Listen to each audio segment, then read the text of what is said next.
29 March দীঘার তালসারিতে রাহুলের সহ অভিনেত্রী ছিলেন শ্বেতা মিশ্র। এই মর্মান্তিক দুর্ঘটনার সম্মুখীন হয়েছিলেন শ্বেতাও। রাহুল অরুণোদয় বন্দ্যোপাধ্যায়ের আকস্মিক মৃত্যুর পর কেটে গেছে প্রায় 22টা দিন। চোখের সামনে এমন মর্মান্তিক দুর্ঘটনা দেখার পর থেকেই মানসিকভাবে অসুস্থ হয়ে পড়েছিলেন শ্বেতা। রাহুলের প্রয়াণে শোকস্তব্ধ ছিলেন অভিনেত্রী। অবশেষে কোনো মতে নিজেকে সামলে উঠছেন শ্বেতা। অভিনেত্রীর নীরবতা নিয়ে নানান প্রশ্ন উঠেছে। আজ অর্থাৎ মঙ্গলবার অবশেষে সিটি সিনেমার সঙ্গে কথা বললেন শ্বেতা। কি জানালেন অভিনেত্রী, শুনে নিন। সেটা আমি সর্বালি বলছিলাম। প্রথমে যেটা জিজ্ঞেস করে, তুমি কেমন আছো? আমি আছি। আমি চেষ্টা করছি ঠিক থাকার। আমার ফ্যামিলি, ফ্রেন্ডস, আমার সিনিয়র অ্যাক্টর্স যারা বা আমার ফ্রেটার্নিটি, তারা সবাই খুবই চেষ্টা করছে আর আমাকে খুব আগলে রাখারও চেষ্টা করছে। কিন্তু যে ইনসিডেন্টটা হয়েছে সেটার পরে আমি ভালো আছি বা আমি ঠিক আছি আমি বলতে পারবো না। আমি আছি, আর বাকিটা আমি চেষ্টা করছি।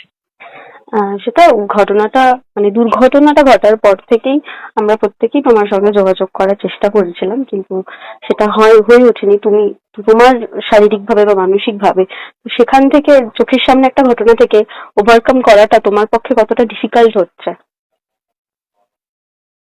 ভীষণ ডিফিকাল্ট, কিন্তু আমি আবারও বলছি যে এই যে আমি জানি অ্যাজ এন অ্যাক্টর মিডিয়ার প্রতি একটা দায়িত্ব আমার আছে, কিন্তু আমার লয়ের সাথে আগে দায়িত্বটা আমার।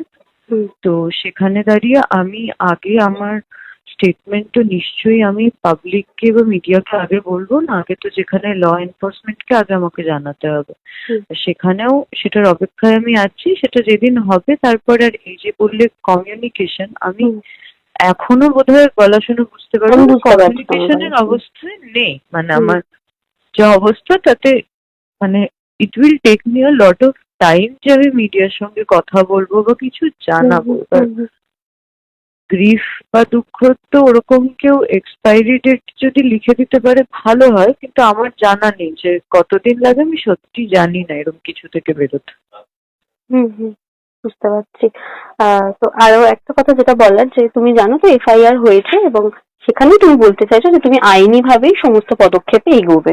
আমি সবটাই জানি, আমি সব প্রসেসটার আপডেট আমার কাছে রয়েছে, কারণ এই পুরো বিষয়টা আমরা সবাই একসাথেই রয়েছি। মানে সেখানে গিয়ে আমাকে একটু ধৈর্য, যেরকম আমি এই অবস্থায় বাড়িতে রাখছি, এই অবস্থায় I expect my audience and সোসাইটিও সেই ধৈর্যটা রাখার যদি চেষ্টা করে বা আমাকে যদি সেটুকু দেয় গ্রেস, তাহলে আমি খুবই খুশি, মানে আমি খুবই হব, গ্রেটফুল হব সেটার জন্য।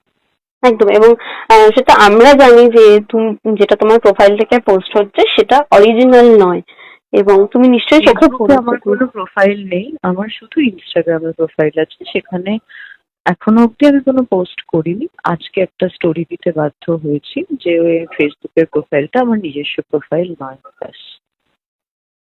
আচ্ছা, সেটা আমি তোমাকে যেটা প্রথমেই বললাম যে আমি বেশি কিছু তোমায় জিজ্ঞেস করবো না, কারণ তুমি মানসিকভাবে যে পরিস্থিতিতে আছো। আমার একটাই কথা বলার, যে তুমি তোমার যে সিচুয়েশনটা সেটা অনেকেই বুঝতে পারছে না। সোশ্যাল মিডিয়ায় নানান রকম কথা হচ্ছে যে তুমি কেন এত চুপ, সেদিনের থেকে তোমাকে একবারও দেখা গেল না। তো সেটাই একটাই কথা বলার, যে তুমি 30 তারিখ যখন 30শে মার্চ কলকাতায় ফেরার পর থেকে তুমি একেবারে নিজের মানে গৃহবন্দী যেটা বলা যায় সেটাই রয়েছো কি আর।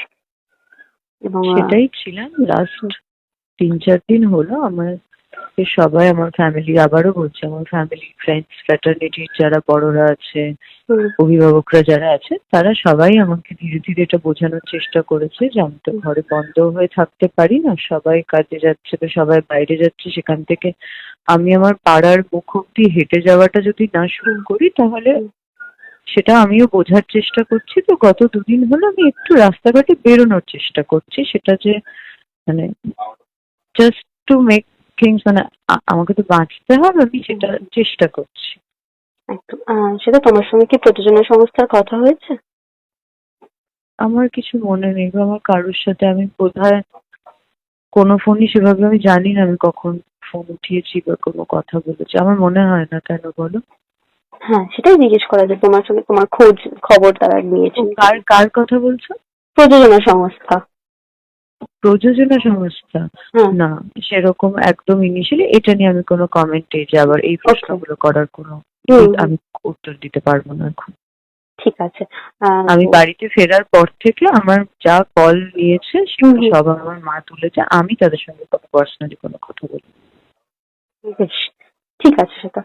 তুমি ভালো থেকো এবং পরবর্তীতে নিশ্চয়ই তোমার স্টেটমেন্ট আমরা থ্যাংক ইউ জানতে সো পারবো।